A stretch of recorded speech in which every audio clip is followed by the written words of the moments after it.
Let me start off by saying, for the record, my name is Furfur. You already knew that. And let's be clear about something right off the bat. The soul isn't some Casper the Friendly Ghost version of you that walks around wearing the exact same clothes you had on at the moment of your demise. If you get hit by a steamroller and all your organs are squeezed up your trachea and out of your mouth like Play-Doh as your ribcage gets turned into a party favor, you're not going to find yourself lying in the street, some non-corporeal, flattened version of your last gruesome moments. Your soul doesn't have a form. It's weightless, shapeless, and invisible. When you're born, it's as clean as a brand new chalkboard, just waiting for that little skull-boxed meatball it's freshly connected to begin imprinting onto it. Every sight, sound, touch, and smell you experience, every thought you develop or prayer you whisper is just electrical impulses traveling across your meatball cortex and tattooing themselves onto your skull like a bolt of lightning in sand. And as you live, those pathways that get carved into your precious soul also influence how further signals travel. In other words, your experiences shape you. Think of it like this. The first individual to walk through a jungle leaves footprints behind in the soft mud. The next person sees those prints, and maybe they go the same way. Maybe they veer off in another direction at some point. Over the years, all that walking leaves paths that influence where future people go. Every time you walk that path, you affect the likelihood that the next person to enter that jungle is going to take the exact same route. Is this making any sense? Am I getting through to you? Words are such a limiting form of expression. If I could, I'd dig my fingers into your skull and give you 10 million years worth of understanding in a matter of seconds. But I know from experience that those soft jelly think boxes you were made with can't actually handle that amount of information, let alone instantaneously. So, what is the pit? Or hell, if you'd prefer. What are we that you call demons? We are like a tattoo removal service for souls that have strayed too far down a path of darkness. They've etched themselves with murder or betrayal or some other corrupting influence that leaves them scarred. They need a fresh start. So they get tossed into the pit like a load of dirty laundry and thrown into a spin cycle with a dollop of bleach so they can come out smelling fresh as the day they were first made. I make it sound easy. It's not. Souls don't like having those pathways removed. They're memories, after all. They're literally what makes each of us who we are. So while we're trying to scrub them clean with Brillo pads metaphorically, they're busy reliving those terrible moments over and over so they can keep the memories fresh. It's like a self-defense mechanism. In order to throw them off, we commit a few, shall I say, torturous? Yes, torturous acts. Like twisting their manifested perception of themselves into trees or giving them the sensation of being abruptly dunked into boiling feces. It throws them off. They're not ready for it. They've never experienced these things before, and while they struggle to comprehend what just happened to them, we have time to burn away the memory of chopping up their ex-lover or stealing government checks from old dying widows. It's a long, slow, grueling process, even by human standards. We're short-staffed, and more filth-covered souls show up every day, every one of them ready to resist being cleaned. It's like your basement is slowly filling up with water, and you've got this rock-steady sump pump busily churning away day and night to drain it, but the intake is a deluge and output is a trickle. So where does my story begin? 23 years ago, 5 months and 13 days, I tasted strawberries on the freshly hewn tongue of a soul from France. Every moment of my existence after that was cursed with a desire to taste it again and more. I tore countless tongues from countless mouths just to find a hint of that flavor. But couldn't. It ate at my psyche. I fought my brethren just for a chance to experience that again. And then, out of the blue, came a summons. They're a rare thing these days. Back in older times, people would try to communicate with us pretty regularly. They seemed to think we knew something they didn't. I mean, we do, but the questions they'd ask were either so utterly trite that they weren't worth our time, or one of the few things outside our realm of knowledge. Does my secret crush love me? Stop. Just don't. Why are you even asking a demon that? For frog's sake, just go and speak to the person. What's going to happen to my child? We don't know the path. That's not ours to understand. Even among the angelic hosts, there are only a few that have the ability to see that. The podostates, they are called. I'm getting off track. Something about being in this body seems to do that. So, there was a summons. These usually come in the form of you hearing your name echoing in your head, getting louder as you follow it out of the darkness, through the haze and into the realm of the living. We tend to ignore most summons just because they aren't worth our time anymore. In my case, the summons was more of a wrenching feeling, tearing me off my feet and dropping me in the middle of a dark alley between two buildings in some trash-looking town. I had only the vaguest sense of who had torn me from my work, some idiot child 1,000 miles away, and no clue what had caused her to call upon me. I had half a mind to just crawl back into the dirt and find my way home, but something about this kid tugged at me.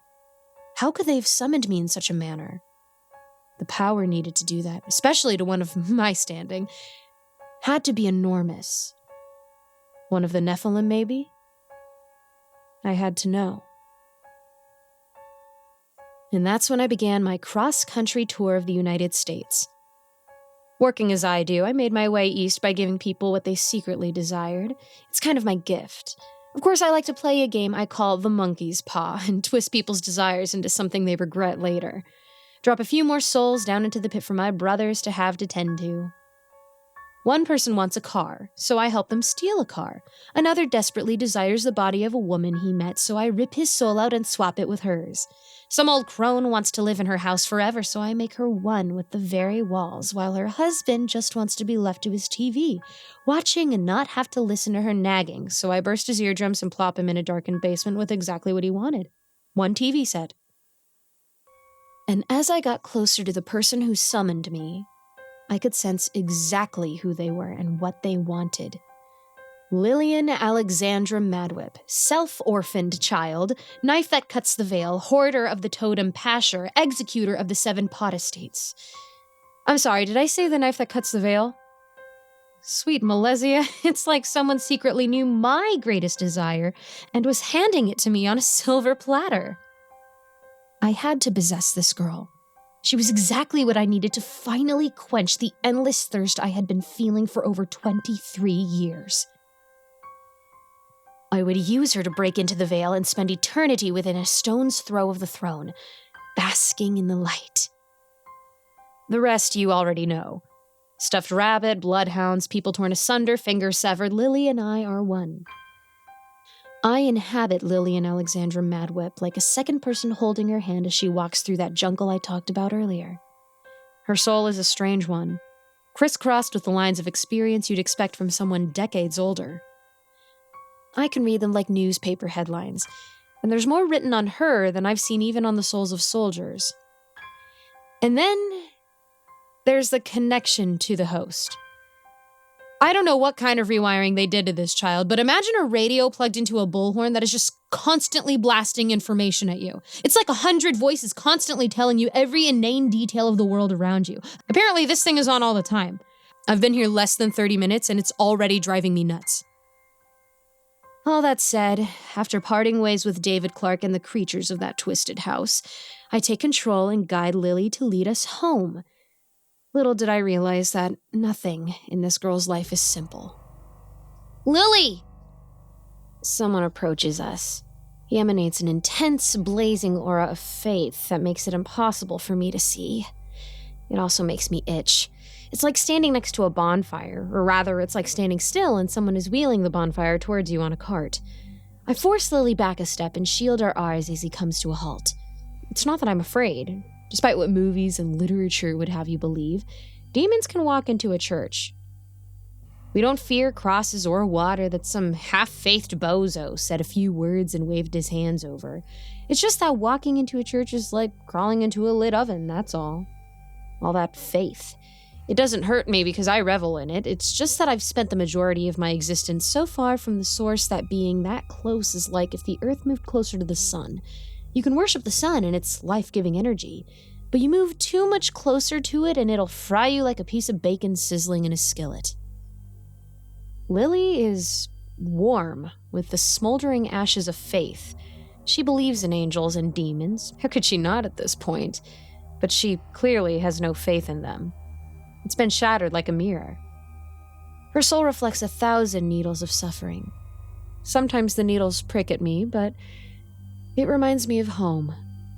A year ago, I'd probably never have been able to occupy her like this. Hi, Jamal. Jamal Dyson.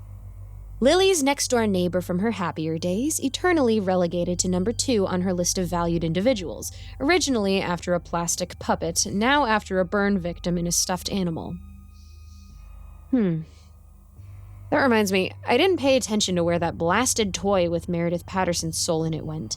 I could have sensed her easily before sealing myself in this casket of a body. Curse this limiting corporeal existence. Aren't you looking dapper? I say whimsically. Jamal is still dressed for school. His father helped him with his tie this morning.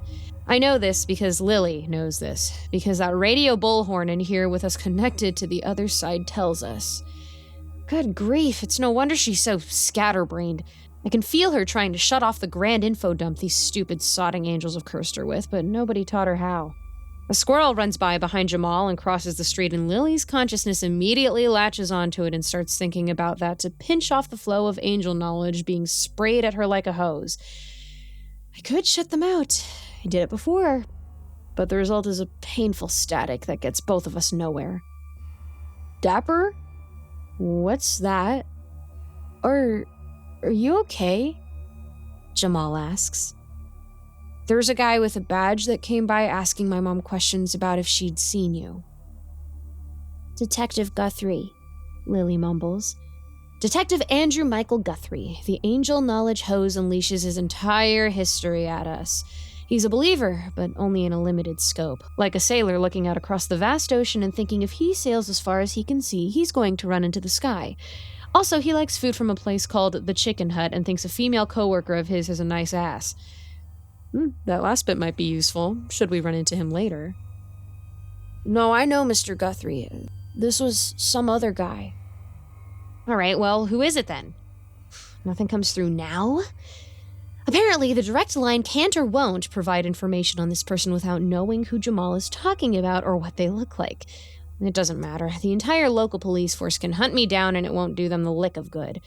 Maybe I'll turn them all to stone and decorate this podunk town with their statues.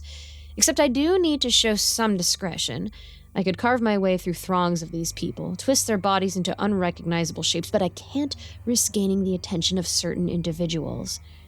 Right now, I'm just another ear at the radio with his finger on a button that can fire off 1,000,000 nukes. This child has no idea the amount of power they gave her. Lily? Jamal looks concerned. Was I spacing out? She does that a lot. It's ridiculous. What? We respond. Something seems off. He furrows his brow and stares into our eyes. I get this funny feeling, a tickling in the back of my own mind, like he's not looking at Lily, but at me, at Fur. I don't like it. I already dislike this kid from the painful itch he's giving off, but staring at me through her eyes is unnerving. He needs to go. Do you want to know when you're gonna die? I ask him in a low voice through Lily's mouth. I can feel a smile start to curl across our lips, and I force it back down. Jamal takes a step back and looks at us sideways. He doesn't say anything. Is he scared of Lily? Has he always been scared of her? No thanks, he says in a whisper. I reach up and rub our temples slowly with our fingers. I see a gun. It's pointed at your head. You're grown up now, but not that old. You're kneeling on the sidewalk. It's late at night. You're crying because you know this is it. Because you've been waiting for this moment all your life, ever since the moment that girl Lily Madwhip told you it was going to happen. But you didn't think tonight was going to be the night. Any night but this one. You don't even hear the gun go off. Stop it! Jamal explodes in a combination of anger and fear. She's never heard him yell before. Lily has never seen him angry or afraid, and I can feel her confusion. Why am I making her say this, she's wondering. It tastes like rock candy with sour powder covering it. I savor it. I will not forget this taste for another 1,000 years. Jamal grabs our wrist. "What's wrong with you?" he asks. We hiss and pull away, but he's got a tight grip. It's too close. He's too close. He's touching me. It burns. Instinctively, I regress to the back of the cave that is Lily's mind. Let her take the pain. Ow! She yells. Let go! Oh my gosh, I'm sorry. I can hear him distantly at the entrance to the cave. I'm so sorry, Lily. I wasn't trying to hurt you. I would never. Get away from us! Her scream echoes in my ears.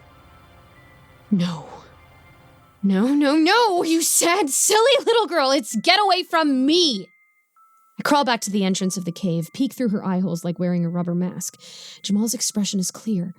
I can read it like reading a book. Millennia spent watching every fibrous twitch of muscle beneath the flesh of those I cleanse in the pit, and he's thinking to himself, why did she say us? But he's also convincing himself it was nothing. She's just the weird kid from next door. She killed her family. She hisses when people touch her. She isn't worth the trouble. But there's something else there, too. Some fine text written in his eyes. I don't care. She's my friend. How sweet. I'm sorry, Lily says. I'm not myself today. Clever. I didn't mean any of the stuff I said about you dying. I need to get home. You see, and she's off. Blah, blah, blah, blah, blah. She starts going on about a dog or rambling about porcupines or whatever wildlife they have around here. Who cares? Can we end this now? I have somewhere to be. Enough bantering with this nobody. I step from the cave and flex. Time to take charge once again. Jamal starts to soften. Whatever she's saying, it's working. We almost have a meeting out of our hand. Unfortunately, something behind us catches his eye and his expression darkens. Turn and look, Lily. What's got his attention? Hey! Regrettably familiar, desperate voice wails from behind us. Stop her! Stop that girl! You gotta be kidding me. David Clark stumbles down the sidewalk, looking pale as a corpse, which he's probably only a couple pints shy of becoming. There's blood all over his shoulders, matted in his hair, and leaking out of the bandage stumped of a hand. Oh, you dumb little turd. I let you off easy.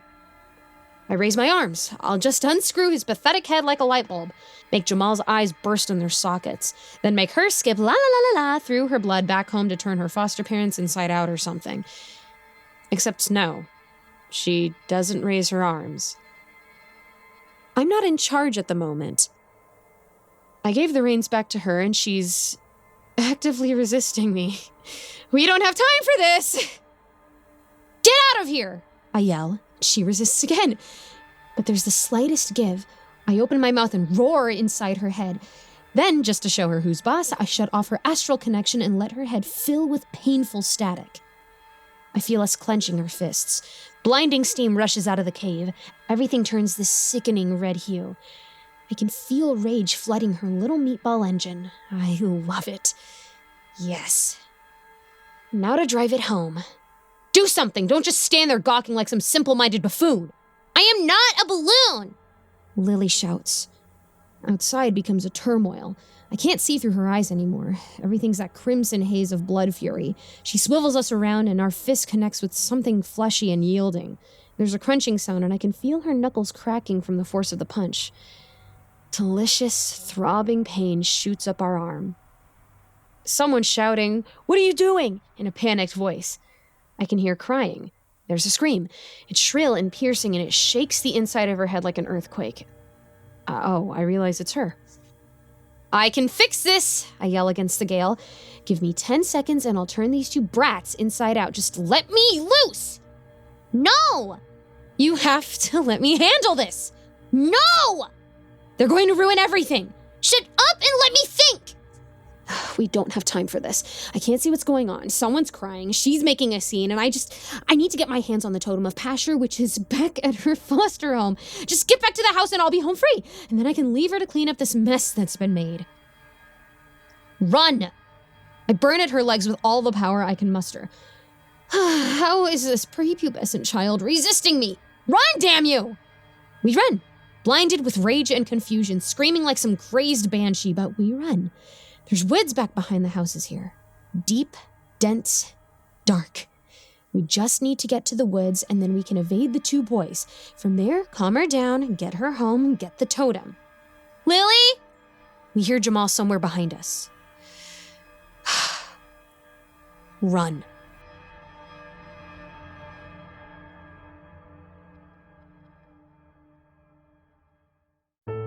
Hey there kids, it's me, MrCreepyPasta, and thank you for watching tonight's video, or listening to tonight's podcast, and thank you for clicking the thumbs up, the subscribe, the follow, the bell, the whatever helpful thing there is on such a platform.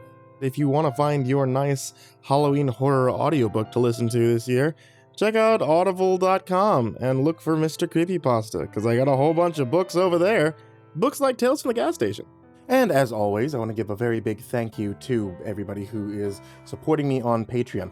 If you guys have been supporting me on Patreon, or if you're considering doing so, then know that I just added in a couple of cool things for the loyalty program because I found out that I could. I had no idea that I could do that. So now, you guys should be getting some cool things in the mail brought to you by Patreon that are pretty cool. They support the channel as well. Oh, getting to the point though, a huge thank you to patrons, such as Jordan Alexander Sanchez, Brian Arce, Bobby Karman, Stephanie Butler, Tristain Pelton, Chance Burnett, Diana Kraus, William King, Heather McDonald, Reaper61167, Alex the Sandwich, Darth Miver, Michael Ortiz, Satanic Aries, Ness69420, aisodoehtraed with 2 exclamation points, Nessie, Ronnie Hansen, Bardohawk764, Melancholy Corpse, Ferb, Harley, Billy Morrow, Madam Skullbunny, Sashi Sazaku, Grizzly Olsen.pro, Kayden the Spooky Boy, Zane Nightshade, My Body Sounds Like Rice Krispies, Ashwood, Lord of the Weebs, Jay, Miss Exandra, Mr. Unsettling Spaghetti, Suji Campbell, Stricken, Azarine Fox, Fried Chicken 12, Freddy Krueger, Pie Nanny, Michael Scarborough, Infernal One, Lisa Cottrell, Caspian, Jordan Elves, Hades Nephew, Tater Chip, Acid System, Prozac and Pancake Appreciation Society, Cryptic Nightmares, Kiri the Sloth, Tommy Green, Fester's Lampshade, Sky Harbor, Nina Smith, Nico Cayo, Rafael Rodriguez, The Ginger Bros, Aaron Stormcrow, Daniel Polson, Trey Smiles, and Corey Kenshin. Thank you guys so much, so much for being a part of the Patreon and helping me keep the lights on and helping me get exclusive stories and everything we do on the channel here. Thank you guys so much for being a part of it. Thank everybody in the description, and thank you guys who have stayed to this part of the video. It really means so much to me. I hope you all have a very happy Halloween and sweet dreams.